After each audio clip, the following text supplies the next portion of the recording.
Mediocre team and Big D. That's what makes this funny. How about the Cowboys? How about the Cowboys? Some way, somehow, when they count, just wait. They will let you down. The accident, they will mess it up. Just wait. The accident, they will let you down. Just wait. The accident, the accident, the accident. Waiting to happen, it will happen. Tony Romo know the football, know what's coming next. He will get in the way. Interception of success. Tony Romo know the football. Are you kidding me? That's why not a catch. Really? That's funny. Big D, teasing you. This is what they do. Walking through, we show up on cue. Accident, something will go wrong. The accident of the big jumbotron. Accident, gotta recognize it's a black cat running around that franchise. Say with accident, they will mess it up. Just wait. The accident, they will let you down. Just wait. The accident, the accident, the accident. Waiting to happen, it won't happen. How about them Cowboys? You already know what it is. What's up, everybody? Hope you all had a wonderful weekend. Welcome into First Take. Max Kellerman is in LA. I'm here with Donovan McNabb. I'm Molly Qerim. Where's Stephen A? And there is that. How about them Giants is what we should be saying, What's going on, y'all? How you do? How you do? Everybody all right? Y'all good? Good. What's up, D? What's going on, you? Mollywood, how you doing? I'm good. How you doing? Hold on. I got to make sure I got my regular decorations before the show. What's up, D? What's going on, man? Listen. I tried to tell everybody, and I'm about to break it down why I'm wearing this today. But y'all go ahead. I just want to make sure, first of all, that everybody had a nice weekend. Absolutely. Great weekend. Thank you, fans. Feeling good. How about you? We're feeling good. I know you had a good weekend. Max, you all right, man? L.A.? Cool out. You saw your boy Crawford just destroy Molina in Nebraska. Now That's you in right. L.A. You okay? Are you okay? It's all good. All good. Terrence Everybody- Crawford put it on him, and you know. Everybody all right? Here I am Everybody in all LA. right? Everybody's good. All right, let's Let's just get right into it. Let's talk. Stephen A, the Giants beat him twice. Let's talk about What this happened? Giants. Huh? What happened? Well, first of all, I think it's important to point out a couple of things. Number one, Dak Prescott did look like a rookie for a change. You know, we understand that. Ezekiel Elliott only had 21 yards rushing in the second half. I mean, you know, we can throw that out. Des Bryant, we'll be talking about him a little bit later on in the show. Talk about a no-show performance. All of these things played a very, very significant role. I mean, I guess wearing a Cowboys helmet can only protect you so much. I mean, when Janoris Jenkins hit him for the one pass that he caught, he ended up fumbling that. I guess the Cowboys helmet, I mean, it can't protect you but so much. So clearly, that played a role. But at the end of the day, please understand the magnitude of what has transpired here. Okay. You see, what I tried to tell y'all, what I tried to tell America, I tried to tell them, Miss Donovan McNabb. I said they're an accident waiting to happen. What do I mean by that? I'm not talking about the talent. I might not even be talking about schemes. It's whatever can go wrong will. And what happens now is the recipe for disaster has been revealed. It's been placed before us all, Max Kellerman. It's been placed before us all. Jerry Jones opening his big fat mouth, talking about Tony Romo, leading into this game, got Dak Prescott out there looking like a rookie, just messing with him. The dude is flowing. All he did was win you 11 straight. Was that enough, Jerry Jones? No, it was not enough. It wasn't enough. And so now here we are. Yes, it's only 2 losses, but you know this as well as I do. When you show the recipe for someone's kryptonite, all of a sudden everything starts to fragment and fall apart. That is what I saw last night. Courtesy of the Giants defense, sure. But in the end, it's Jerry Jones in his mouth. That's why I wore this shirt today. That's why I'm going to wear this shirt all day. In Jerry, I trust. Not you all. No, not you Cowboy fans. No, in Jerry, I trust. When all else fails, Jerry Jones will find a way to mess it up. And that's why the Cowboy fans nationwide, they're nervous right now. They're panicking because they know they can't trust their billionaire owner. It's so beautiful right now. Imagine how miserable Cowboy fans are. This is just, mwah! How about them Cowboys? You know, it's funny. We look in the situation, and let's go back to when conversations started about Tony Romo. Remember, it was the Philadelphia Eagles game when Tony's standing on the sideline. Dak didn't play so well, throwing off his back foot, floating a few balls, trying to get the ball to Dez Bryant more than usual. And that's what happened in a game like this. I think the competition between Dez and Odell started to elevate a little bit now where it began to affect Dez Bryant. And it began to affect Dak Prescott. I think if you go back to their basic offense that's running the football, utilizing Cole Beasley and Jason Witten in the offense, and then secondly, you go to Dez Bryant. Things changed in a game like this. This is the problem I have with the Dallas Cowboys going forward, because it's not the same Dallas Cowboys that has made them successful over the last 11 games. It's things like this that bring you out and you say, well, yeah, Dak Prescott is a rookie. We all know that. We've known that all season. Yeah. Ezekiel Elliott, he's a rookie. We've known that. But at some point, they're going to play like rookies. We've seen Jared Goff. We've seen Carson Wentz. The list goes on. But now my thing is for the Dallas Cowboys, how do you overcome this adversity? Because this isn't something that's small. This is a big deal because now the fans are starting to rumble a little bit about Tony Romo. Media is asking Jason Garrett, which finally Jason Garrett came out to say, this is Dak Prescott team and we're going forward. No, I've been waiting on that. And we're going to get into that in a little bit. Because I'm tired of hearing Jerry Jones. You're the head coach. Say something because you can put all this to rest. I think at this particular point, we're looking at their schedule. They have a great chance of bouncing back. But when you look at what Tampa has done, when you look at some of these teams that are surging, there's a great chance that the Giants may win the NFC East, and that's going to become a problem for the Dallas Cowboys. Max? The answer is really not about the Cowboys. This is not about Dak Prescott playing like a rookie. Dak Prescott was not so bad yesterday. That's not what it was about. I mean, he wasn't up to his normal standards, but there was a reason for that. It's because the game was about the Giants, the New York Football Giants defense. How often in the NFL do high-priced free agents come in and actually make the difference? It's not that kind of league. And as much as Jerry Reese has deserved criticism in recent drafts, guys like Landon Collins notwithstanding, did a great job in free agency. I mean, he hit big time with Janoris Jenkins and Vernon Olivier. You look at how they played yesterday and the way the defense has come together as the season has progressed. Last night, that looked like an elite defense, arguably the elite defense, but it's like right up there with the best defenses we've seen all year, including Minnesota early in the season. You can't call me a homer about this. I was not saying this all season, but that's what it looked like yesterday against Dallas in that offensive line. They won because they dominated. I can't believe it.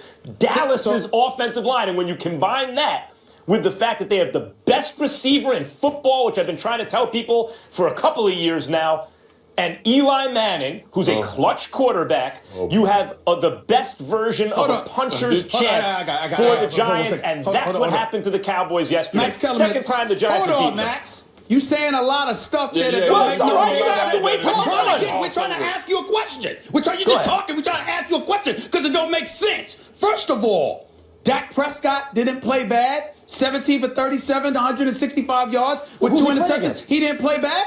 Who's he playing against? This is what quarterbacks look like when the protection breaks down. So in other words, we have an excuse, no matter who it is. If you're playing against a defense that plays elite, that means you don't attribute some of the poor play to the quarterback? They were in the game until the end. It's not like Dak Prescott played them out of the game. The offense did not show up for the Dallas Cowboys led by Dak Prescott. That's not a fact. Yeah, and if you take away that big play, the Giants' offense didn't show up. Eli almost threw about 3 or 4. Eli was awful last night. Eli was bad last night. You're right. And I told you going into the game, it's the kind of game that if you didn't look at the score, you'd think maybe Dallas is winning, ball control, all that. But the difference in the game is that if the Giants can keep it close, they have a home run threat unlike anybody else, and that's Eli Manning to Odell Beckham Jr. He hit him on a 5-yard slant pattern for crying out loud. That's how he scores touchdowns. They were walking 3 and outs all day long. They were scared to do anything. Right. They left it on their defense because their offense, led by Ben McAdoo, by the way, who did not call a great game. Eli Manning, who did not play a great game. Donovan on the line. Did that offense not look scared to do anything, the Giants? You know it's bad when McAdoo comes out in the media and says, at least we ran the football. That's right.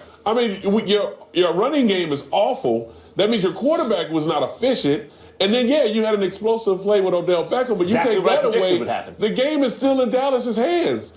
Like, this is a game in which For the Dallas Cowboys, they were in a great position, even with them playing bad. So how do you even credit the New York Giants?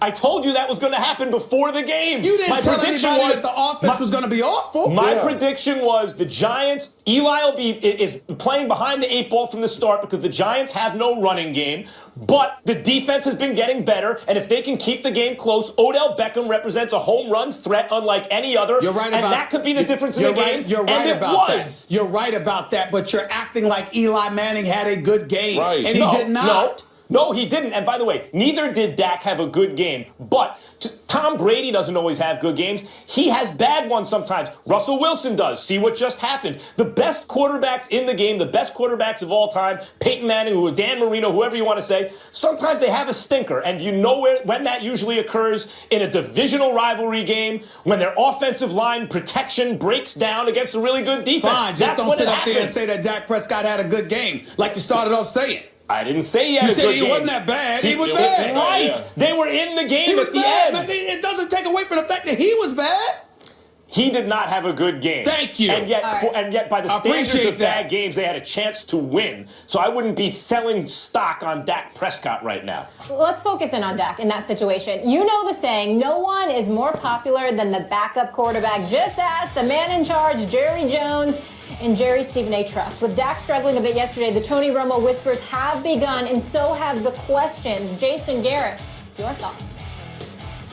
You consider putting Tony in the game? No. Why not? Yeah, we feel good about Dak playing quarterback for us right now. Why wouldn't a relief quarterback work in the flow of the game? Yeah, we just feel good about where Dak is right now with our football team. Does ineffectiveness come into part of the equation as far as putting Tony in for Dak? No. Definitively. No, it does not. Notice how Jason Garrett said right now after everything. We feel good about Dak right now. But I want to go to Max here. Max, is this the beginning of the end for Dak? No. And it goes to the point I was just talking about. You start with Johnny Unitas. It doesn't matter what quarterback you're talking about. No quarterback is great or will look great to everybody every single game through the season. Donovan McNabb, an underrated great quarterback in my opinion, had some games, Donovan, I'm sure, where you didn't look good to outsiders, right? To people observing from the outside. But in fact, if you, I'm sure, analyzed it, wasn't so bad either, was it? Your offensive line, wasn't playing well. The other defense was elite. The receiver broke down the communication. It wasn't where he was supposed to be, and it made you look worse than you actually were that day. And then some days, you just have a bad day too. The greatest players of all time, that's true for. Dak is excellent. They barely lost this year, as it turns out, basically just to the Giants. And I don't think the sky is falling for Dak Prescott. No, wait a minute, Max. I mean, as a quarterback, you have to be honest with yourself. If you played bad, you played bad. I'm not going to sit there and try to say, well, it wasn't as bad as you think it may have been when you watch the film. You know what type of player you are. You know the things that you've worked on. If you've missed passes or you've thrown them high or thrown them low, whatever it may be, I can be the first one to acknowledge that. In a sense, for Dak Prescott, he played bad. Let's just admit he played bad. They didn't win the game. But that doesn't take anything away from Eli either. I think when you look at what Jason Garrett said, and I'm not going to blow it up when he says right now, because to me it seems like he is truly petrified to say anything.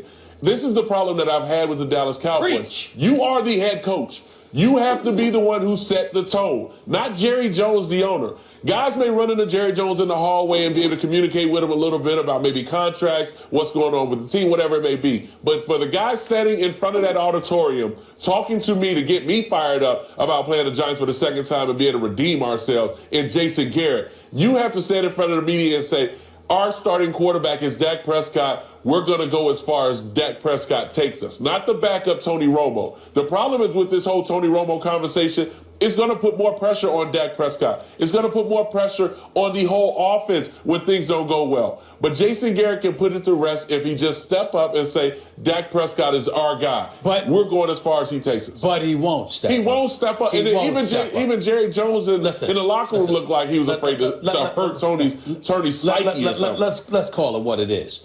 And I don't mean this as negatively as it's going to sound, but Jason Garrett's a puppet. Let's be clear about it. He's happy to have the job. He doesn't want to lose the job. He was like damn near the adopted son of Jerry Jones because he was being paid $3 million.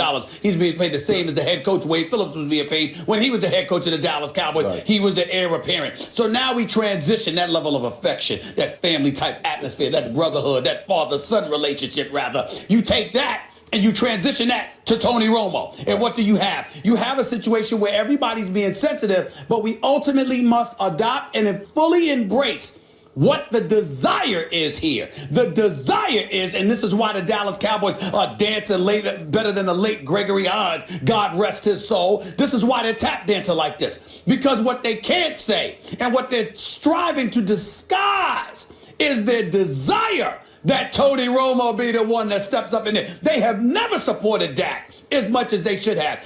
Jerry Jones opening his mouth earlier this week is emblematic of that. And in the end, what it comes down to is that whether we like it or not, I have coined the phrase accident waiting to happen. I actually should brand that for crying out loud. I should make money off of that. I'm slipping. Because the bottom line is Jerry Jones and Jason and all of them, Dak is the future, and they know that. But the run that the Cowboys are on this year, all of them, they want Tony to be a part of it, even if it's at the expense of Dak Prescott, which is why I wore this shirt. That's why I said I love Jerry Jones, because I knew he would open his mouth and do something stupid to sit up there and compromise everything that the Dallas Cowboys are about this year. He has done it. This team is vulnerable. I'm telling you right now, the Dallas Cowboys are in trouble. And like I said before, they will not go to the Super Bowl. This is beautiful,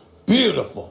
All right, they got the Bucs, Lions, and Eagles coming up, and we will also get into who is now the team to beat in the NFC a little later in the show. So you heard from these lovely gentlemen, their opinions on Dak's second loss to the G-Men this season, but we want to hear from you at home. Should the Cowboys start Tony Romo? Vote now. We'll share those results and react to them a little later in the show. By the way, be clear, there's going to be some idiots out there who feel that way. They're going to be some idiots out there because they're panicking. That's what Cowboy fans do. See, that's the bane of my existence. It's not the team, Donovan. It's the fans. Yeah. They are all nervous right now because they're like, let's not mess this up. Oh man, we got and they're calling for Tony Romo. I'm telling you, it's going to be a divide. Mark my word, that's Cowboy Nation for you. They're going to divide. And I know how locker rooms are. There's a division in the locker room as well. You know, when they're probably looking at Dak Prescott, knowing how he played in that game and how long will this continue on. That's why I say I'm waiting to see how they overcome this adversity. Yep. This is something that's very big because this is your starting quarterback who you really don't know much about being a rookie. So I want to see how long this goes. So much more than just a loss. Coming up, so much more to get into. There was controversy in Nashville yesterday when Harry Douglas goes for a low block at the knees of Chris Harris, Harris's teammate, Aqib Talib. Not happy. It was a dirty play by a sorry player. He don't do nothing. He come to the game, don't catch no passes. He come to the game to chop guys from the back. And he got the same agent as me. So when I see his in Atlanta, I'm going to beat his. Hey now, and the Pack is back. Rodgers and company pull off a huge win over the Seahawks at Lambeau. How dangerous is this Green Bay squad? I feel like we can run the table. I really do. I think the offense is starting to click a little bit more. We just got to put together a game where we're consistent from the first snap to the last. First Take is brought to you by Subway Restaurants and Geico. 15 minutes could save you 15% or more on car insurance. We got a good one tonight. Our Week 14 Monday Night Football matchup is an AFC clash between Joe Flacco's Ravens and Tom Brady's Patriots. Our coverage begins with Monday Night Countdown. That is at 6 Eastern. And after football, stay up for a little Sports Center at night with SVP. Get a full recap of Week 14 in the NFL and so much more. That's later tonight on ESPN. Meanwhile, the Packers made easy work of the Seahawks without Earl Thomas, a 38-10 win. Aaron Rodgers had 3 TDs and 0 interceptions. Russell Wilson was a different story. We'll get into that in just a moment. Green Bay picked him off a career high 5 times. Since Rodgers declared that Green Bay can run the table, the Packers have now won 3 straight. Stephen A., this is your boy. Is it time to take him seriously that the Packers can do this and run the table? He's Aaron Rodgers. I have to take him seriously. Now, that doesn't take away from how awful the Seahawks were. They were absolutely abominable last night. Losing Earl Thomas clearly had a very profound detrimental effect on them defensively, but it wasn't supposed to be to this degree. Right. I mean, it wasn't supposed to be this bad. It wasn't supposed to be this bad. So something else is missing there. But I think that I have confidence that the Legion of Boom will get it together because I just think that they're Rough Riders, and this is an aberration more so than the norm. What I have to pay attention to is that we've been talking MVP. We talked Tom Brady. We talked Derek Carr. We've talked Matt Ryan at one point. You know, all of this Zeke, other Dak. stuff. Zeke, Dak, et cetera, et cetera. Has anybody taken the notice of Aaron Rodgers?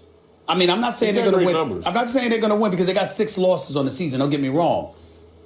Completing 65% of his passes, 32 touchdowns, 7 interceptions, a QBR of 72, a passing rating of 101 with 3 games to play.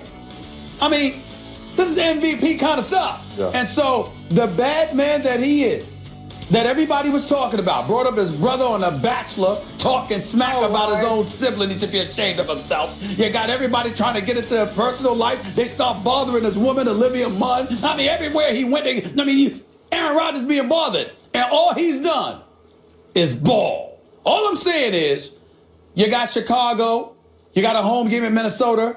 I see you winning those games. You got the last game of the regular season at Detroit, who's already beaten you. But Detroit got the Giants coming up. They could lose that game. So it's about to get very, very interesting. I'm still not going to take Green Bay to that level because I still don't trust their defense, Donovan. But I must confess, the bad man has been the bad man. He's definitely put up MVP numbers, and I look at it in the quarterback race, so to speak. Aaron Rodgers, Matt Ryan, Derek Carr, Matthew Stafford. These are guys who their teams have started to win early, and they've continued it on. Now you're seeing the late push, like we've seen from a lot of other players who have won MVP awards. And I think this is more than just the Green Bay Packers. This is more about the Seattle Seahawks. Defensively and offensively, they're not the same team. They have no identity on offense. They have no running game. Rawls is not Marshawn Lynch. He's not the Rawls from last year. Remember, he's coming off of an injury. You're putting so much pressure on Russell Wilson, which I'm going to be honest, I'm going to be the first one to say it. This offseason, you better find you a number 1 wide receiver. You need to find you a back that's going to be there 3 downs and be able to take pressure off of your quarterback. Go get some offensive linemen. And we're gonna talk about Russell. And then for the defense, it's not the same defense even with Earl Thomas in there. Yeah, he's their spiritual leader, but so is Cam Chancellor. People aren't throwing to Richard Sherman's side as much because they're going after their number 2 and 3 DB. That's right. And they're having a lot of success. Why bother Richard Sherman? Exactly. Why bother? They're going after their second and third corners, and everyone is having success doing it. So when I look at it in a sense at this particular point, it's starting to catch up to them. When you get to the Super Bowl once, twice, you think we still have the mantra, we still have the recipe for success. No, you need to add more pieces to the puzzle. Yeah, having Jimmy Graham is going to help because he's a security blanket for a guy like Russell Wilson. But Russell can't do it on his own. Now, did he play bad? Absolutely, he played awful. This is the worst game of his career. Right. No and they will be able to bounce back. But can they bounce back consistently enough going through the end of the year and playoffs and still play at that elite level? At this particular point, I can't see that because now we compare them to the Dallas Cowboys, and both of them are both having issues that I think it's going to now go to possibly a Giants team or something to that effect. Liking the sound of that, Max. Well, I mean, are we talking Russell Wilson here, or are we talking Rodgers running the table? Because if we're talking Rodgers running the table, yeah, he can do it. And by the way, the MVP talk, Stephen A., a couple weeks ago, we asked, is Rodgers elite? I said yes, because there were only 5 guys ahead of him. I gave him an A- so far because he was the best player in the NFL who wasn't in the MVP conversation. But clearly, that puts him within striking distance, and he has struck. Aaron Rodgers, over the last several weeks, is back to looking like the best player in the game that he was for about, 3, 4, 5 years before that. Before last season, where he also was something less than his normal self. And if he's that guy, yeah, they can run the table. I mean, you look at the Bears, whatever. The Vikings, but not on the road. And then Zimmer is a problem for him, but again, not at Minnesota. And then the Lions. And the Lions are good, but they're not unbeatable. He could actually run the table because when he's right, he's the best quarterback in football and one of the greatest of all time. So you got to give him that shot. Donovan, I want to go back to you because I want you and Max to be privy to something that I noticed in We all noticed the game against Atlanta on October 16th. Right. When they went up against Julio Jones and Richard Sherman was disgusted and going at one of the corners and had to be restrained and stuff before they started jumping around with him, getting his attitude right. That was a very defining moment for me because it highlighted his disappointment with other individuals not necessarily doing their job. I looked yesterday, and you know what I disliked a lot about, and this is just me, there's nobody else, and I understand that I may be stepping out there just a little bit, reading a little bit too much into it, but I'm dead serious when I say this. How you handle losing resonates with me when I sit there and look at you around your other teammates. You watch Russell Wilson in that post-game conference. Very nonchalant about it. Yeah, I hate turning the ball over, but, we move on from here. That's not a big deal, Donovan. It wouldn't be a big deal if it were the Eagles. It wouldn't be a big deal with the teams that I've seen you on and others on.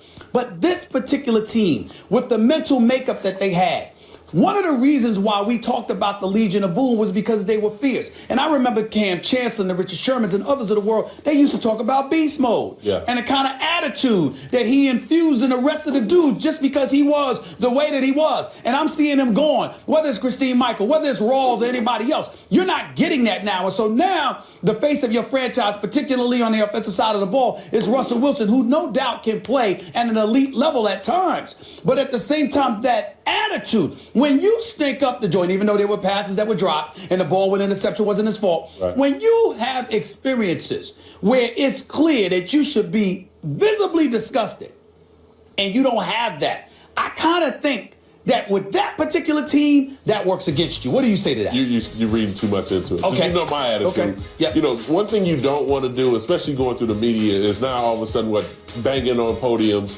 talking about how upset and pissed off you are. You don't do that. And as a quarterback, you have to keep your composure. Because now, when we get to the film room, I'm being accountable for my mistakes that I'm making. Mm-hmm. I'm coming out to the practice field and trying to clean that up. I'm discussing with the rest of the guys what we need to do right and what we need to eliminate. But I think you're talking in general. What I'm saying is because of the team. I agree with you, but the only reason I'm bringing that up is because of the dudes they already have on the roster and how they will interpret that. Go ahead, Max.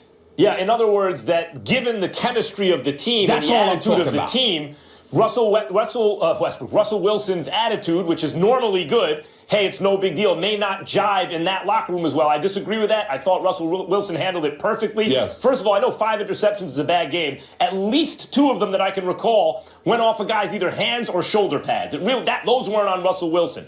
And Russell Wilson is one of my favorites because he is very good at all phases of the game. But it's not like his arm is the greatest rocket you've ever seen. And when he's playing behind a bad offensive line, and they've been bad all year, and he doesn't have a running game, and now Earl Thomas is gone, and you're playing against Aaron Rodgers, who exposes that and exploits that, takes advantage of it, now Russell Wilson's behind the 8 ball even more because it takes the play-action threat out of everything, which the running game really needs. So I think it was just, and by the way, that's the first time that Russell Wilson has ever been blown out in his NFL career. Think about that. You ain't getting through a whole NFL career without getting blown out. True. So eventually it's going to happen. And why not now? A desperate Green Bay team, you're out Earl Thomas, you got a bad O-line, the Packers show up, and Aaron Rodgers balls out, taking your play action away. I mean, that is when you might get blown out. I don't think this is that big a deal. Everything that could happen happened in that game. And that's the reason why that game was largely such a much of a big deficit for a team that no one expected Seattle to lose that way. Now, let's get back to his attitude. I remember playing in my 11 seasons in Philadelphia, that was one that everyone wanted to critique as how I look after a loss, how I look after a win. I was one of those people critiquing you. Yes, fairness. And one thing is, you have to be who you are. Mm-hmm. And for Russell Wilson, he's always been a calm guy to take everything on his shoulder. I'm sure in that locker room, he's bringing up he's carrying that attitude like the Legion of Boom, but he's not on defense. Mm-hmm. He may have a defensive mentality as a quarterback, but he's still a quarterback in this game. To enlighten folks about my relationship with Donovan, he was quarterbacking in Philadelphia when I was a columnist with the Philadelphia Inquirer. And some of the times when we had discussions in the past was exactly what we're talking about now. So I will defer to him because he knows. But as a columnist, I will come up to Donovan and I'll be like this. You sure that's the right attitude to have? Because of the dudes around you. See, what I do is I pay attention to the other guys, too.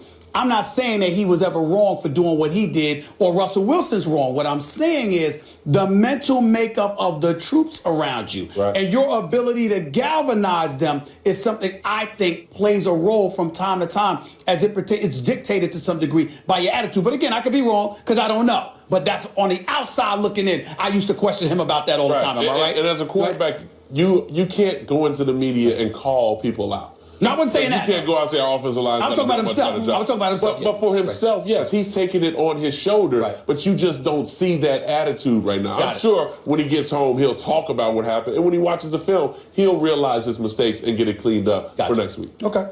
All right, let's leave it there. Coming up, the Giants are the only team to beat the NFC leading Cowboys this season, and they've done it twice. So should Big Blue now be the favorite in the NFC? Don't miss that discussion.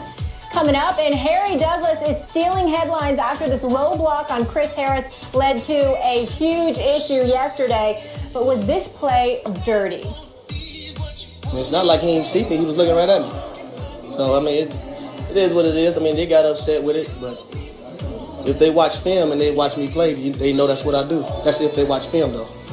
Totally clean play by you. It wasn't a dirty play.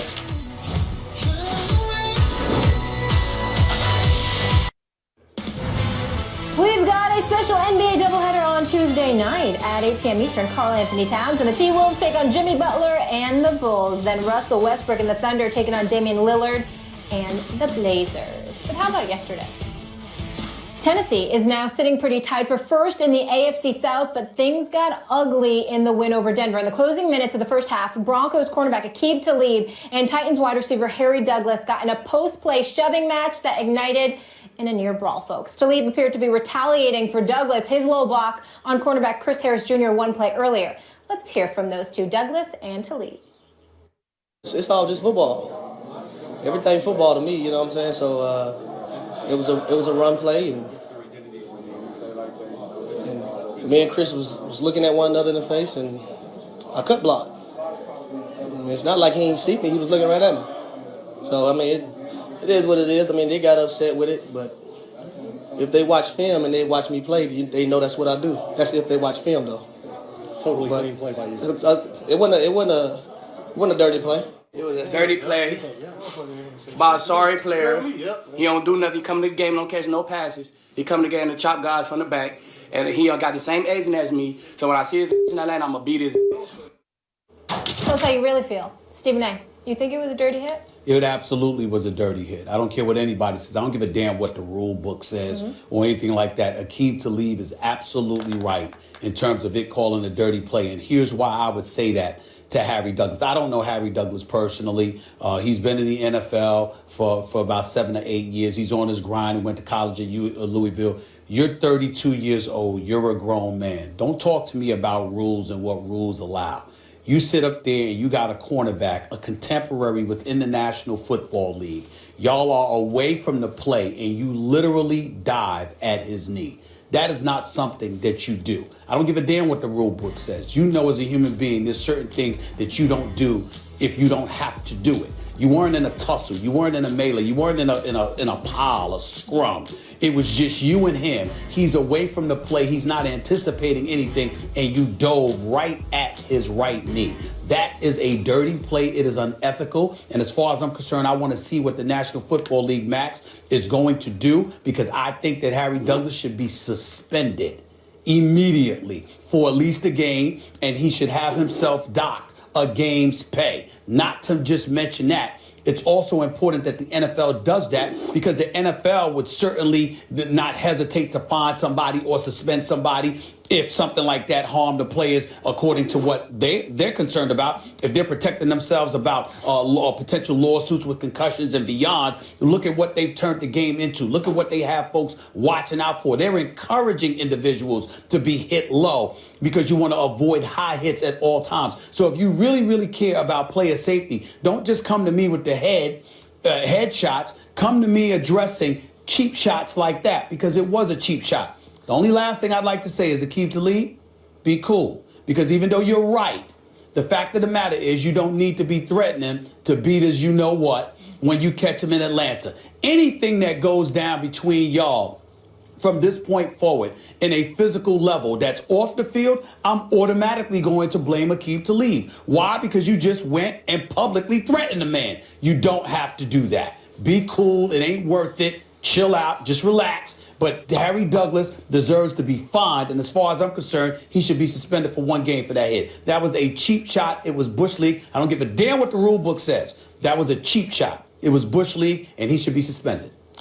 Well, we agree that it was dirty for those reasons. It was malicious, and it was unnecessary. It was gratuitous. It was superfluous. So we agree that it's dirty, but it's not illegal. You can't fine him. You can't suspend him. And it's fair for a player to say, look, football is a hurt game. The way I view it is if I have a chance to damage the other team's asset, one of their resources, within the rules, I'm going to do it. It's one of the reasons I didn't have a problem with Bountygate, and I didn't think there should have been punishment for it.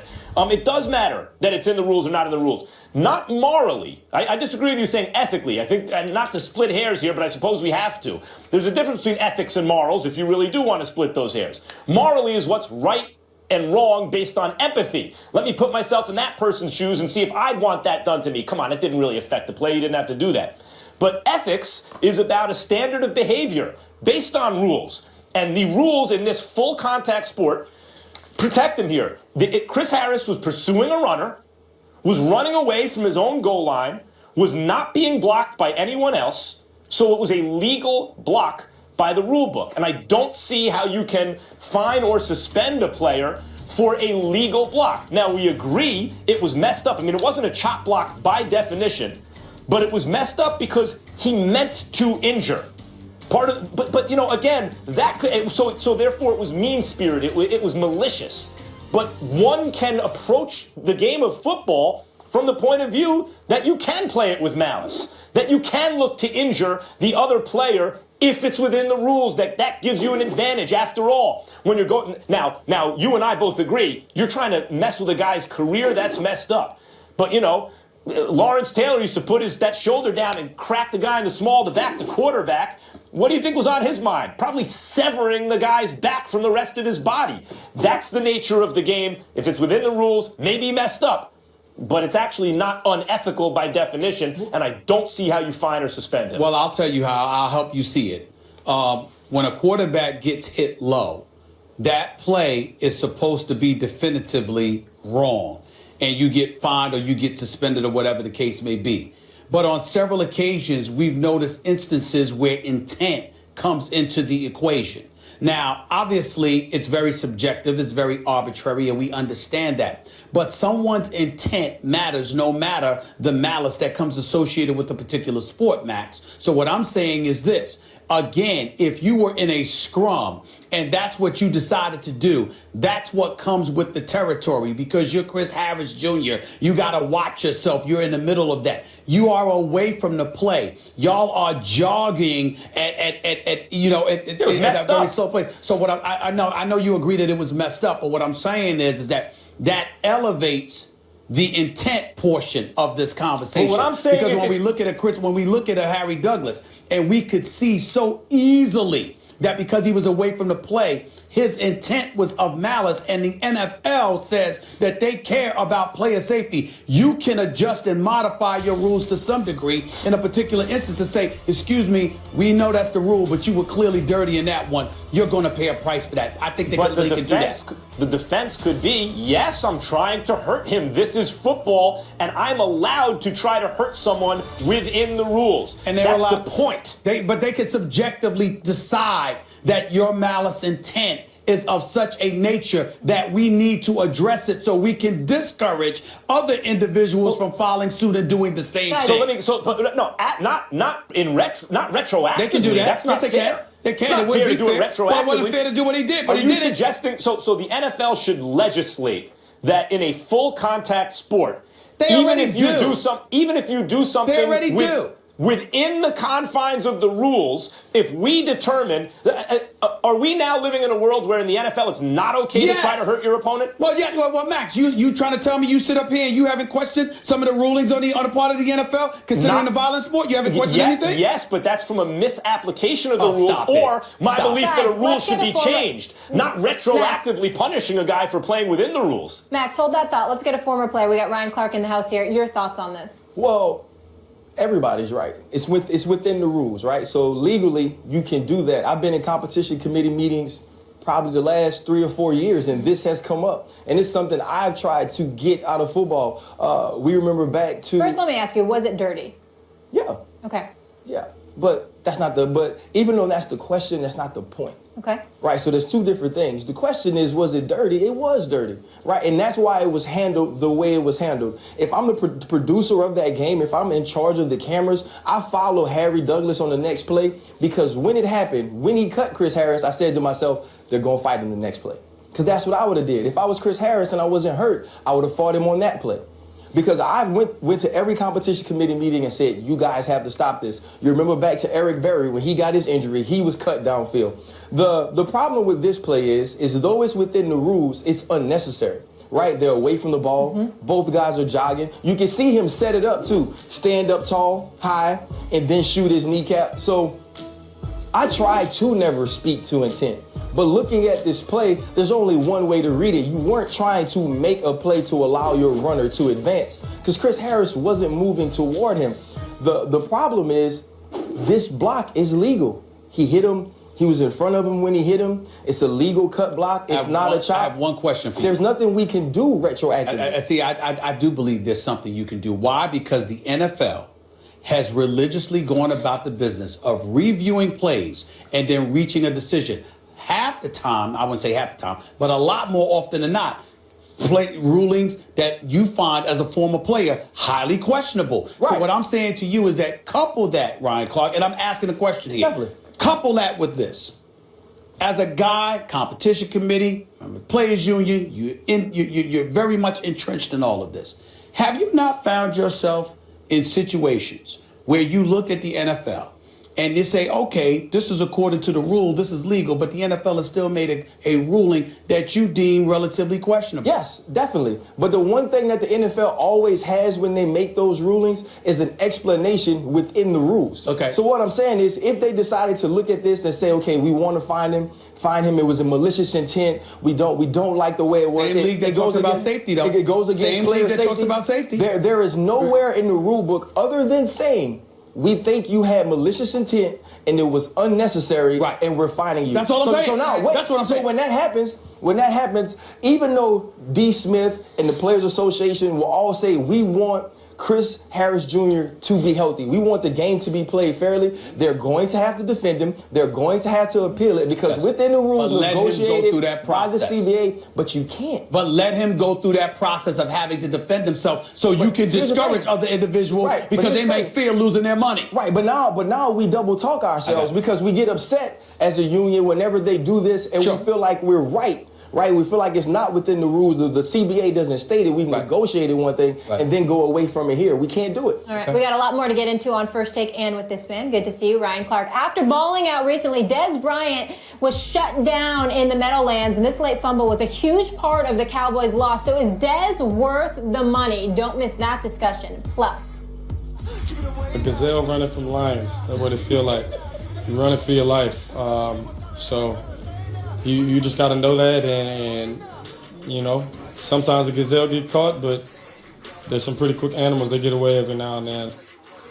He got away. Odell Beckham continues to impress after another spectacular TD catch and run last night. Are ODB's Giants the best team in the NFC right now? We'll discuss when First Take rolls on. Stay here. What's going on? This is Kevin Hart, a.k.a. Long Face Little Body. And right now, you're watching my favorite show. I'm talking about First Take without Stephen A. Smith. Fake pitch and a roll right. Prescott's got Williams all alone. An easy walk-in touchdown for Terrence Williams. Prescott deep ball down the middle of the field. The pass intercepted by the Giants. Prescott had only thrown 2 interceptions coming into tonight.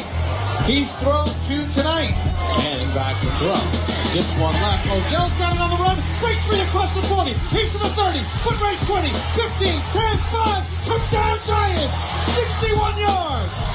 Back to throw. He looks left. He throws left. He's got Dez who caught it and fumbled it. Picked up by Landon Collins. And the Dallas Cowboys' 11-game winning streak is going to come to an end.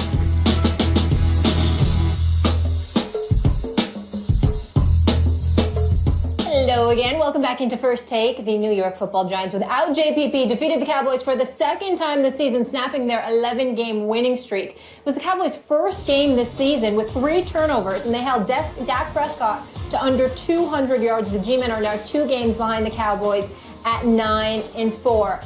Max Kellerman, should Big Blue be the favorites in the NFC? No, they shouldn't. Not the favorites. And by the way, that's just how we Giants fans like it. They shouldn't be the favorites, but they should be what's known as a live underdog. You think about what they are. Their defense looks like it could be becoming elite. It was elite yesterday, as good as any defense this year, against that Cowboys offense, which has been high-powered all year. But we'll see, and they've consistently gotten better throughout the course of the season. Maybe not game over game, but if you look at any 3 or 4 games and compare it to the previous 3 or 4, the defense has been improving. And now it's hit like a really, really good level. And as I said earlier in the show, Jerry Reese deserves credit. He's missed in a lot of drafts, and usually free agent signings don't work. But the 2 biggest free agent signings in the offseason where they spent all that money, Janoris Jenkins, who a lot of people said, well, he's a B+, maybe not an A. He gambles a lot. He's been much more than a B+ this year. And, of course, Olivier Vernon has been a beast. I mean, and these 2 guys have, along with the rest of the defense, coalesced, and they're tough. And then you have on the offense the greatest home run hitter in the game, Odell Beckham Jr., where if your defense can just keep you in the game, he's liable to do something spectacular that wins. With Eli, who I've mentioned in the past, in the postseason, is the most clutch quarterback in the postseason in the history of the NFL. So they have a puncher's chance. Stephen A., we talked about this earlier in the show. When we were kids, there was a heavyweight named Ernie Shavers. Remember him? Yes, I do. Knockout artist extraordinaire. Yeah, that's right. Now, you wouldn't pick him necessarily against the best heavyweights, but he might knock him out. I mean, he's just got to catch him with that right hand. The Giants have a puncher's chance, but even a little more than that because the defense is so good. It keeps them in the game and gives them a realistic chance to land that haymaker. So, no, they shouldn't be favorites, but they're the team that no one's going to want to play in the playoffs. They're more than a tough out. They are a live dog. Well, just like you brought up Ernie Shavers, let's not forget Mike Weaver, Max. But a lot of people don't know about that. We'll leave that alone. That's right. I'm just breaking it down. Let Max know I know a little boxing too. But here's the deal. Getting back to this point, I'm going to respectfully disagree with you and say that on this particular day, the Giants should be the team considered the number 1 threat in the NFC to the Cowboys. Because if the Cowboys are the best team within the division, we're looking at a Seattle Seahawks team. Earl Thomas going down sort of changes that for me. It's not that Seattle can't step in and handle their business, but that's a devastating loss for the Seattle Seahawks defense. On the offensive side of the ball, their offensive line, along with their running game, are question marks right now. I don't trust Atlanta, even though I'm paying attention to Tampa, and they're climbing up in my psyche. And the Detroit Lions are right now the number 2 seed in the NFC. They can't be ignored. Here's why I would say the Giants are the number 1 threat. Because the Cowboys are supposedly number 1. Okay. And who has the Cowboys' numbers thus far this season? It would happen to be the Giants. So being in the NFC, being familiar with the number 1 team in the conference, where the road to the Super Bowl is going to have to come through in order to get to that point, that's where the Giants sort of, tickle my psyche just a little bit. It's not that I think they're better than Seattle. Not even I'm sure they're better than Detroit or Tampa or anything like that, because there are questions about the Giants' offense. But I think the Giants and what they're able to do against Dallas, combined with Eli's performance in the postseason, combined with how the defense is playing right now and who we're talking about them potentially going up against, I think you have to look at the Giants, Ryan. Yeah. Well, last night, going to get some chicken wings. At the DoubleTree. Okay. So that's a lot. That's TMI, but it's okay. Yeah, so I go downstairs and I'm asked the question, who you got tonight? Right. And I said, I got the Giants.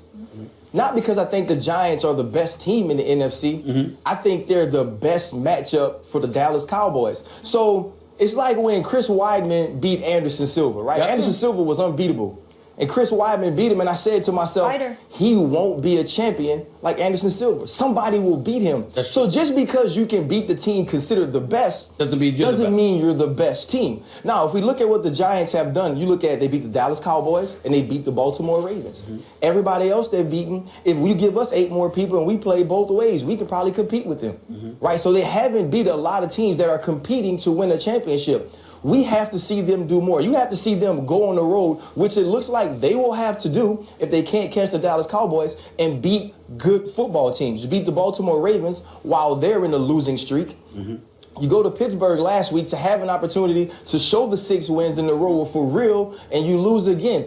Do I think they match up well against the Cowboys? Yes. If they played in the NFC Championship or division round, would I pick them? Yes. I don't know if they can go to Atlanta and win in the playoff game. I don't know if they can go to Tampa and win in the playoff let's game. analyze but you why. have to do those things. Let's analyze why. And you correct me if I'm wrong here. Tampa, it's about their defense. And you got a gamer in your quarterback, Jameis Winston. Atlanta is about that offense. Basically, their passing attack. Even though they can run the football, it's predicated. Their success is predicated on their ability to pass the football. Detroit's success is predicated on Matthew Stafford. Even though we respect Theo Riddick, it's not like they got a stout running game in the Motor City. Well, what's the problem with the Cowboys when they go up against the Giants? The Jets, Damon Harrison switched over to the Giants. And he's a run stopper. He's an elite run stopper. He attributes a lot at being at that left defensive tackle spot. And so because you have that and you have something to attack Dallas's strength, that buffers your status against the Cowboys. If the Giants were playing against anybody else, we may not be saying that because everybody else ain't trying to run the football to beat you. But what Dallas showed us last night, yet again, is that no matter what we say about Dak, no matter how impressed we are about Dak, their success on offense is predicated on their ability to run the football. He rushed for over 100 yards last night. That's right. But 21 in the second half. Right, yeah. 21 in the second half. It wasn't the ability to stop Ezekiel Elliott. It's something Max talked about in week 1, and I kind of made fun of him, and now it's showing. Janoris Jenkins, who I thought was a gambler, who I thought would put the New York Giants in bad situations, has been a revelation. He's been worth every single penny he's gotten. And so what they've done now is they're a matchup defense. They're the old Green Bay Packers with Al Harris and Charles Woodson. They get guy on guy and shut them down. And so listen, I'm not saying Max is wrong because he did make a very valid point about Janoris Jenkins. He deserves credit for that. What I'm saying is the real litmus test yesterday.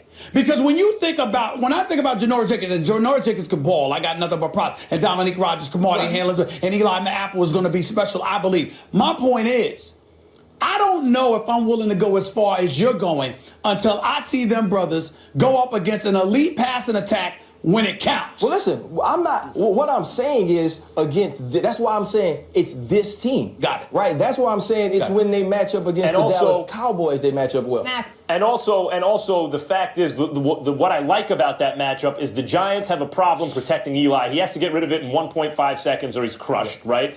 And they can't block for the run.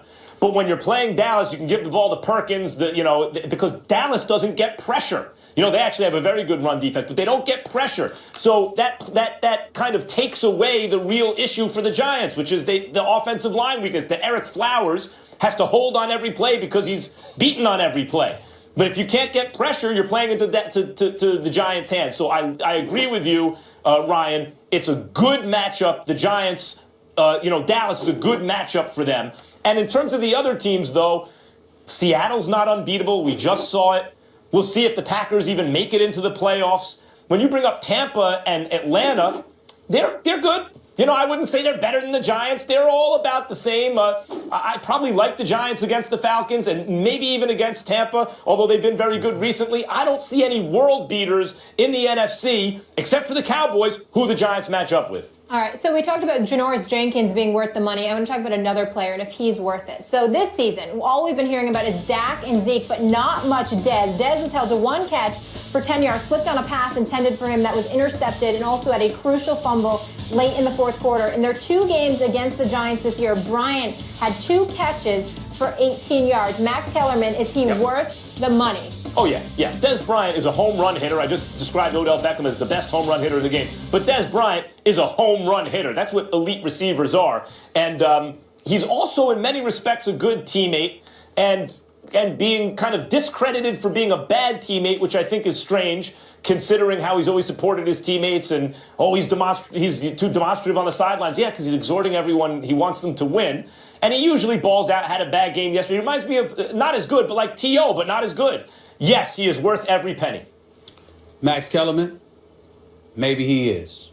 Ryan, maybe he is. I'll be damned if we gonna say that today.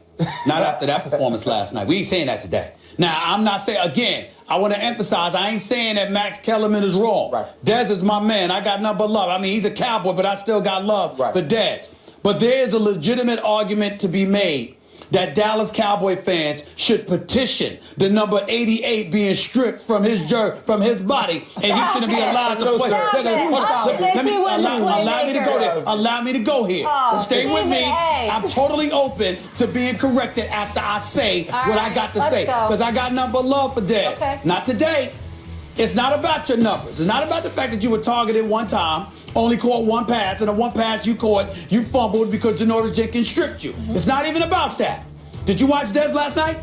You know your football, Ryan. That's why you're here. I ain't play this damn game. You did. You trying to tell me you saw the same Dez? I'm talking about the dude that fights. I'm talking about the dude that battles. I'm talking about a dude that never, ever appears soft. I'm talking about a dude that's religiously on the sideline, marching up and down, talking, imploring his boys to show up. Dez Bryant, I don't know if I saw him take his helmet off last night. This dude just seemed like he took some Prozac, so he looked depressed. Something was wrong with him. Something wrong. I don't know what happened. I don't know. I'm talking one game. Yeah. I'm not talking about this season. I'm not talking about his career. I'm not talking about the $70 million that he signed with the $45 million guaranteed. I'm not talking about any of that. He's Dez. He deserves it. I'm looking Dez because I got nothing but love for Dez. I'm looking him dead in the face. Where the hell were you last night? He didn't show up. He didn't show up. If there was a ticket on a plane, that somebody impersonated him. He wasn't there. Now y'all can act like y'all can act like I'm making this up. Go back and I watched this game from start to finish. Dez Bryant did not show up. I've never seen that before. Okay. Dez Bryant, look, are you ready for this? Dez Bryant, the dude, I strike that. The dude that I saw wearing 88 last night, he looked soft. Soft. Now, I'm telling you right now, go back and watch the tape. I'm not, again, Max, right? Don't hold me to this. I'm not talking about the season. I'm not talking about his career. I'm not talking about the 9 previous games. I'm talking about last night. I have never seen that number 88, supposedly Dez Bryant, play like that. There was an impersonator last night. He wasn't there. He did not show up.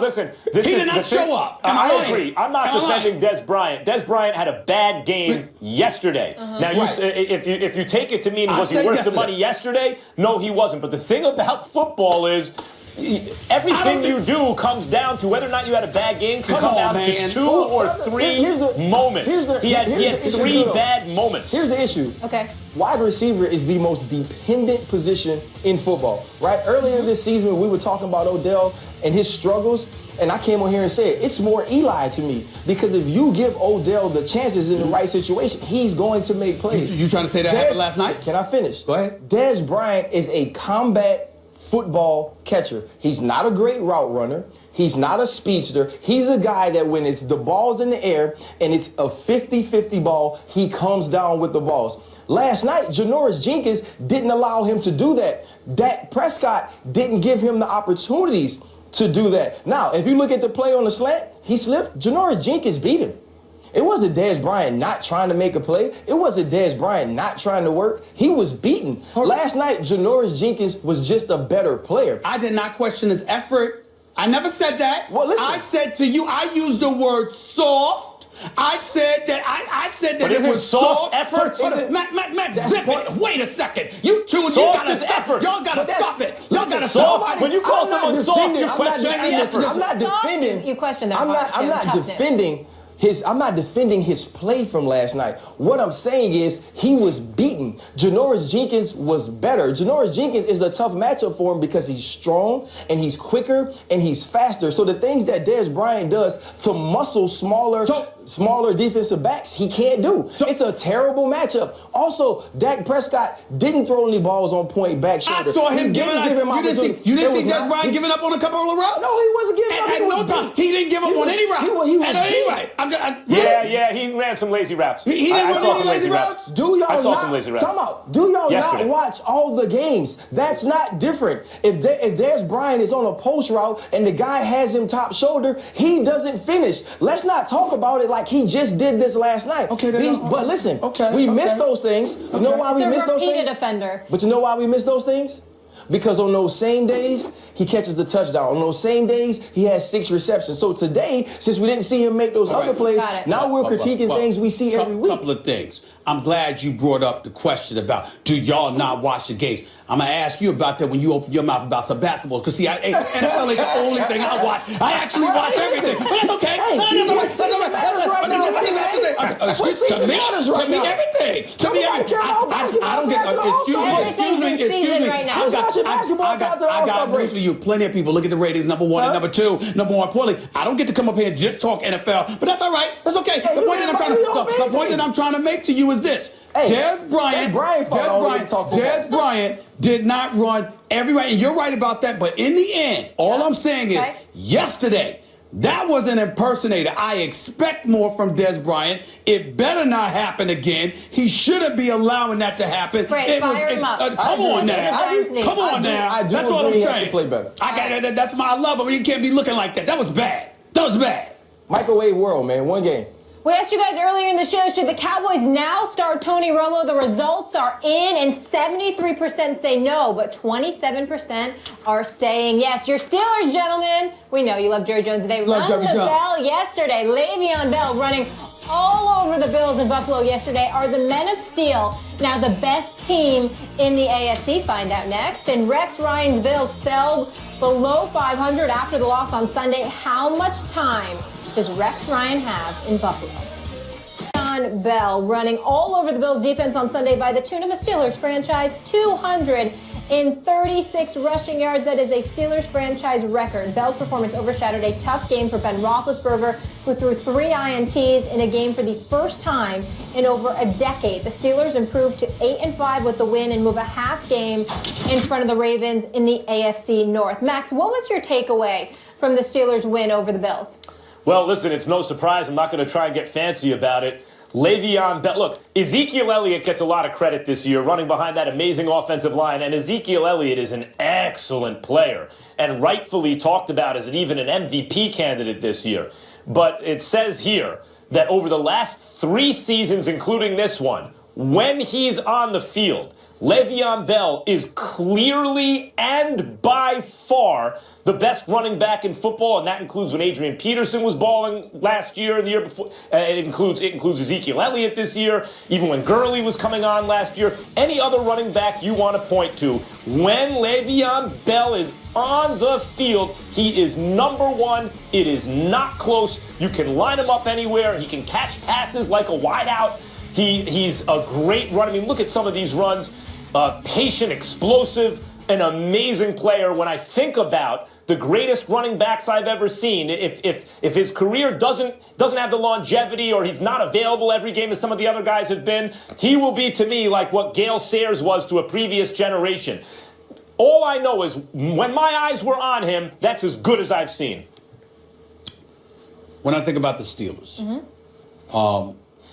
you know, I looked at Le'Veon Bell perform yesterday, and you know me, I love Mike T. I'm like, what the hell were y'all doing? You, Todd Haley, why wasn't this man getting the ball for? You know, I mean, what is going on? Why? Because there were games where he barely got, the kind of attempts that you would anticipate he'll get. He's running the football, and remember, D'Angelo Williams is out. What if he comes back? The 2 of them come playoff time. It could be something special, no question about it. I still am suspect on the Steelers defense, and because of that, I have to give Kansas City the edge as being the number 1 threat to the New England Patriots within the AFC. The Steelers could beat anybody, but they could also lose to anybody. Whereas Kansas City, you're going to have to beat them. They're not going to beat themselves. And their defense are just rife with playmakers. Eric Berry and Peters and the crew, they just know what they're doing, and they know how to make things happen. If Jamal Charles comes back, they'll be even more formidable. But even without him, you got Spencer Ware, you got Alex Smith, who usually is not going to beat himself. Jeremy Maclin was out for a few games. He's back. Kelsey's been balling. And so when I look at it from that perspective with the Andy Reid coaching this crew, I don't think there's any question that Kansas City is the most formidably consistent threat. Oakland, is your offense going to show up? Or rather, is your defense going to show up? I'm sorry. The Steelers, is your defense going to show up? Okay? But the Kansas City Chiefs, all they have to do is be themselves. You don't have question marks. The real question mark about Kansas City, are they good enough to beat the New England Patriots and Tom Brady? That's it. Yeah. Outside of that, they can beat anybody else because they're just consistently thorough, focused, and professional in that regard. Yeah, I totally agree. This game doesn't make me think the Pittsburgh Steelers are the number one team in the AFC. I do agree with Max. Le'Veon Bell is the best running back in football. And I don't think it's close. I think when you look at everything that he can do, both in the passing game and the running game, he's proven that. Now, the issue is this for me. If I'm the New England Patriots, if I'm the Kansas City Chiefs, the team you don't want to see get in is the Pittsburgh Steelers. You don't want to see that team with that offense, with that quarterback. Even though Ben Roethlisberger threw 3 interceptions yesterday, you know this team's pedigree. You know the coach's pedigree, you know the quarterback, and you know what this offense can do. And so when you see a team like this having an opportunity, get hot. Yeah, listen, You never know. who wins on Christmas Day is important to everybody in football. When the Baltimore Ravens and the Pittsburgh Steelers play for the AFC North Championship, which it should be. I'm so glad it's not Cincinnati, and we never thought Cleveland was going to be a part of it. It's what this division should be. The winner of that game is going to be trouble, and I think it'll be the Pittsburgh Steelers. And with Ben Roethlisberger and that offense, nobody wants to see them in the playoffs. One point about the Steelers. If they can't stuff the run, they ain't going to win. And that's the number one takeaway for me was Le'Veon Bell. But number two is, if they can't stuff the run, how are they going to beat Kansas City or any of those elite teams? So I didn't think Pittsburgh going into the season was going to get out of the AFC or even be in the AFC Championship game necessarily. And that opinion, that feeling has been reinforced watching them struggle against the run. Yeah, I understand that. When Kansas City and Pittsburgh met, it was very early in the season. It was before Kansas City really got on this run that we've seen them on. But it was a blowout. Like it was a massacre. It was not pretty. And we've seen that in that matchup of those two teams. Obviously, it'll be in Kansas City if it takes place again, so that could be a huge difference.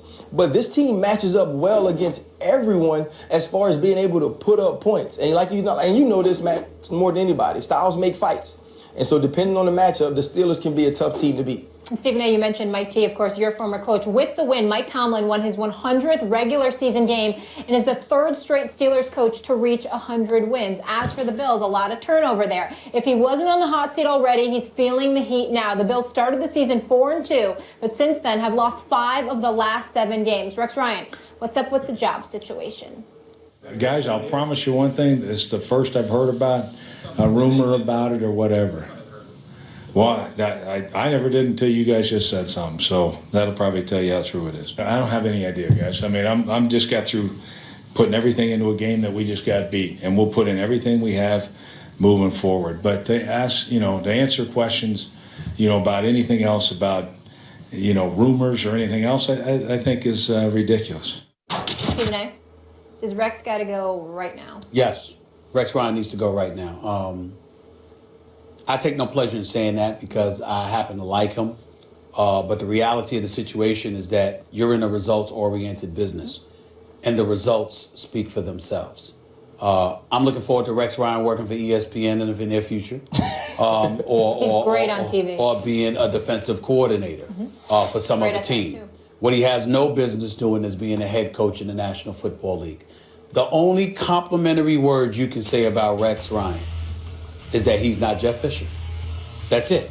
He hasn't. Rough day for Jeff Fisher. He doesn't have. Listen, don't get me started. We're not going to get. That was bad, though. We're not going to get it. Listen. Sorry to distract you. No. You're not having to distract me. And I'm very serious, Max. I'm not joking. Ryan, I'm not joking when I'm saying this.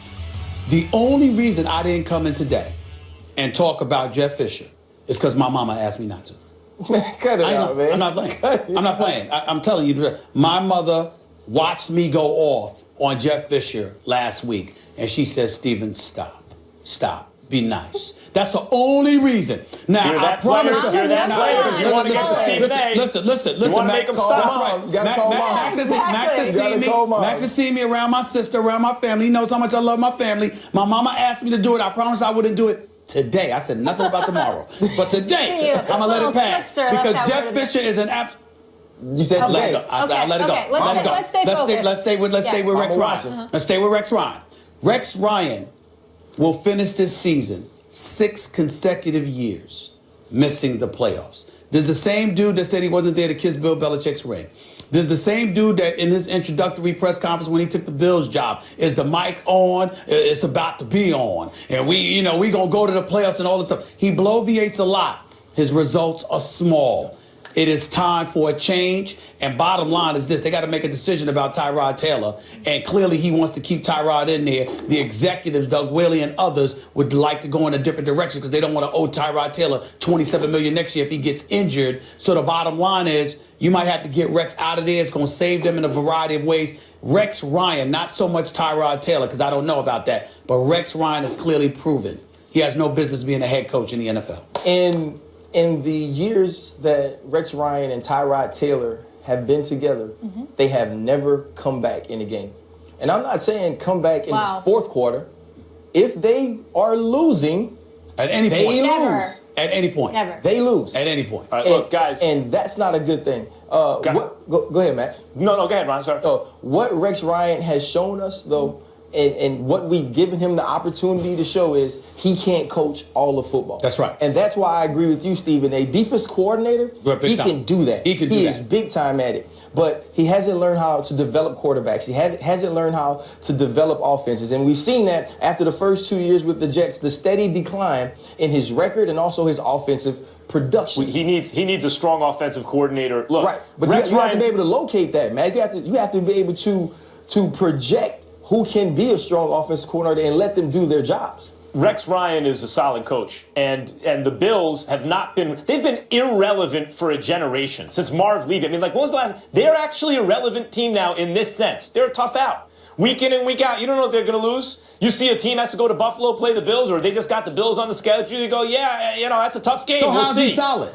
So that's a solid, by definition, that's solid. No, he has taken. Here's the issue, Max. Max, if you're Rex Ryan, this is my thing. Let me you finish got to be this point. strong when you're strong. Let me finish this point.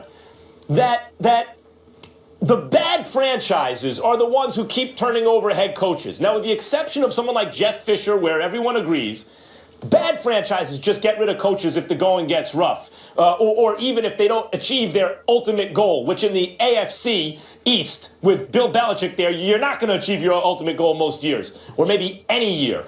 But bad franchises, there's turnover. Good franchises, find a solid coach, a good coach, a coach that makes them relevant, that makes them tough to beat week in and week out, and they stay that way for a while, and they build. They have a solid foundation. The Bills have a solid coach. I would not suggest getting rid of him. A solid coach? What is your definition of solid? Jeff Fisher, because he keeps getting extensions. No, Jeff Fisher's bad. I just said right. Jeff Fisher should go. I know that. This is not a Jeff Fisher situation. He was clearly joking, Max. Yeah. Answer the question. What is a solid coach in your estimation? Well, a coach who's around 8-8 is solid, actually. It's a parity league. Oh, my Lord. That's not solid. I just can't take you. That's nonsense. 8-8 in the NFL. That's nonsense. In the NFL, an 8-8 team, a fundamentally 8-8 team gets a little lucky. They go 10-6 and win a couple playoff games. That's how it works. And an unlucky team goes 6-10 and you think they're no good. It's unfair. It's unfair to take the way the New York Jets finished under Rex Ryan's tenure and apply this to the Buffalo Bills. But we've seen a pattern here. We've seen a pattern of the way that his teams play football, the way that they can't produce offensively. But the more striking and startling fact for me is you're a defensive coach. You're a defensive and they ranked 28th against the run. And you're ranked and he 20th inherited and you let a guy, good defense. you let one person outgain your whole offense, and he's not the quarterback of the And they've given up 187 yards rushing over the last 3 games. Max just gets on my nerves sometimes because he has me throwing out my dictionary. I go to the bookstore, I buy a dictionary, I buy the thesaurus, and then he changes the definitions of things. Yeah. How the hell is 8 and 8 solid? Matt, If you have a coach, it's unbelievable, man. If you have a coach that goes 10 and 6 every year. Sorry, guys, we gotta go. We gotta go You to have one of break the here. greatest This of all is fun. time. Let's do it again. Let's talk about Solid. The Broncos lose again, and Oh, the with him. defending champs are That's now your guy, in danger of missing the playoffs. Who is to blame for Denver's problems this season? Don't miss that discussion. Don't worry, Max might say it's he. It's me. You know? I am Usain Bolt, the fastest man in the world, and the people of Jamaica love and watch First Take. Have now lost for the second time in the last 3 games and fell 2 games behind the Chiefs and the Raiders in the AFC West. The Broncos have lost the last 2 games started by Trevor Siemian, and the 10 points scored were the lowest amount of points scored by Denver in over 2 years. It doesn't get any easier for Denver. They finish the season against the Patriots, Chiefs, and Raiders. Merrill Hodge calls that schedule brutal. Good to have you with us, my friend, as always. What's up, buddy? But I'm going to start with Max here on this one. Max, how much is John Elway to blame for the Broncos' struggles? Well, actually, the Broncos are struggling, and they might not make the playoffs even, because John Elway is an excellent GM. That's why they're struggling. John Elway's responsibility is to the franchise, not this iteration of the team. If, any GM, that goes for any GM, if they have stability and job security, they should have their eye on the ball season to season, of course. But the idea is over the course of their career, how good can they be altogether? How many games can they win? How many playoff runs can they go on? How many Super Bowl appearances and wins? John Elway got to the Super Bowl, didn't get back the next year, won the Super Bowl in very different ways. One with an offense, one without a defense, one with a defense without an offense. And going into this offseason, what were the options? Peyton was gone. He wasn't good anymore anyway. Osweiler wanted way too much money. We can all see he's not worth the money. Who was available? Actually, Simeon won the job and was decent. And Paxton Lynch has upside, at least you'd think. What, are you going to get mad at him because he didn't pick up Dak Prescott like no one else did either? Sometimes guys elude you that way in the draft. John Elway has prepared the Broncos for success in the long run by avoiding a bad quarterback contract that would have satisfied people but submarined the Broncos' chances. That's why they may not make the playoffs right now, because John Elway is who you want as the GM for your team. Well, I'm quite sure you feel that way, and John Elway should throw you some cookies because clearly you're willing to be an apologist for him. I won't take long to make this point because I've got to get to Merrill Hodge. But let me say this. I'm not going to engage in condemnation about John Elway. He has proven to be an elite executive, but there is no question that he dropped the ball with this particular team. First of all, C.J. Anderson has been down. I do understand that, but he only had 100-yard game on the season before he went down on October 24th. Secondly, even though Osweiler hasn't proven to be a good quarterback, some have speculated that he might be the worst. That's because that's the Brock Osweiler that's in Houston, not the Brock Osweiler that quarterbacked the Denver Broncos for 7 games last year, not the dude that you were grooming and nurturing to be the heir apparent. And you seemed ill-prepared to replace him, which is why you had to settle for Trevor Siemian, who's had some impressive moments during this NFL season. But you can't completely absolve John Elway in my estimation, Merle, because I think about Malik Jackson being gone, Danny Trevathan being gone, elements from that defense. And, they've had problems against the run. They've had problems defending against tight ends. And then on the offensive side of the ball, C.J. Anderson goes down. But prior to that, he wasn't what you thought he was going to be when you matched the offer that Miami gave to him. So he ends up staying. And then on top of it all, we're looking at a quarterback situation that you were not prepared to address in the event that Osweiler decided to leave as a free agent. You've got to have that kind of foresight as an executive, I think, to some degree. Anyway, John Elway has dropped the ball. It doesn't mean that he all of a sudden is not as good and as gifted as he is, but it does mean that A grade he's typically accorded, he doesn't get for this season. Well, I'm going to clean it up a little bit because I think both of you hit some good points. You have to look at what is the foundation of the Denver Bronco offense. What is the one thing that makes it tick, that you have to have? You better be able to run the rock. So if there's somewhere they overestimated, I think it was in their running game and their runner or runners. They weren't that good getting into the last stretch of the season. They just had moments. Yep. Which actually speaks to Peyton Manning's brilliance. I'm going to tell you this. What he did mentally and cerebrally as far as getting them in the right looks all the time, only a guy like Peyton Manning can do that. You can ask that to do any other quarterback other than a Brady or a Roethlisberger. Now, let's go back to the quarterback scenario. I think that he nailed that. And here's why. In the Pittsburgh game, when Denver lost, in the second half of that, Osweiler, last year, got it. Osweiler started to get exposed. When you started to move him around a little bit, you got a little bit of pressure on him, he was not the same. He started to tear off right about then.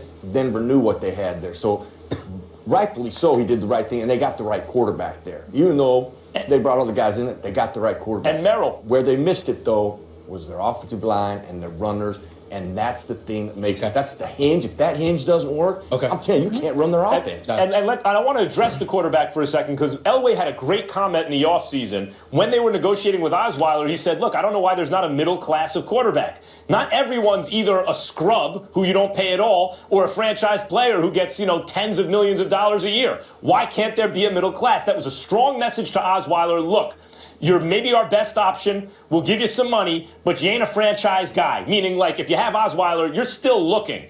And that was the right approach to take. And someone else was willing to pay him like a franchise quarterback. That's their problem. The only thing, Merrill, I'd like to add is this. I'm not disputing anything about Brock Osweiler. I'm not impressed with him. But let's understand that sometimes you have system players. Guys that excel in particular environments, in particular systems. I think as bad, as questionable as Brock Osweiler has looked this year, I don't think he looks that way in Denver. He might not be the answer. You're probably absolutely right. Who am I to debate you on that? But the flip side to it is that I do believe that he would be better than we've seen him in Houston. And something could be said about that.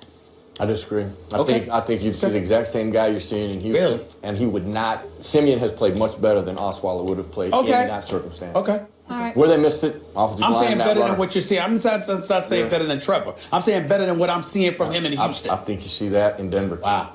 Okay. You started to see it. Right. It just wasn't enough sample, but it wasn't a ton. It was just enough to go, whoa, we got problems here. Broncos currently are the 6th seed. We will see more of you later with Trey and the crew covering a little NFL. We got a good one today. I wish we had some time with that. That's funny. Didn't I tell you? I told you Jerry Jones would have let me down. That's I funny. told you he would open his mouth and do something to mess this up. I told y'all. Right. I told y'all. Andrew Luck might have let Max down because he takes a beating at the hands of the Texans on Sunday. So which team is the favorite in the wide open AFC South? Find out after the break.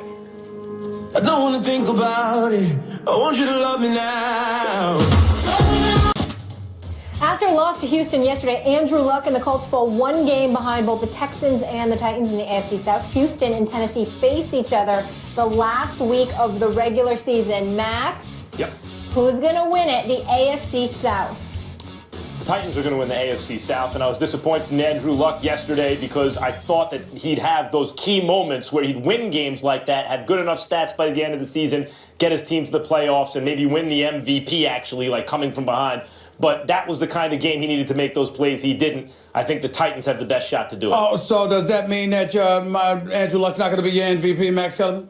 Correct. Okay, I'm proud of you. I'm proud of you. I agree with Max. I'm rolling with the Titans. DeMarco Murray is running the football well, and Mariota's only got 8 interceptions on the season. He looks pretty damn good. We've been giving Jameis Winston some props. We got to give Marcus Mariota some props. No question. Let's look at the NFC South now, guys. The Bucs knocked off the Saints for their 5th straight win and remain in first place with the Falcons at 8-5. Max, do you think the Bucs are going to win this division?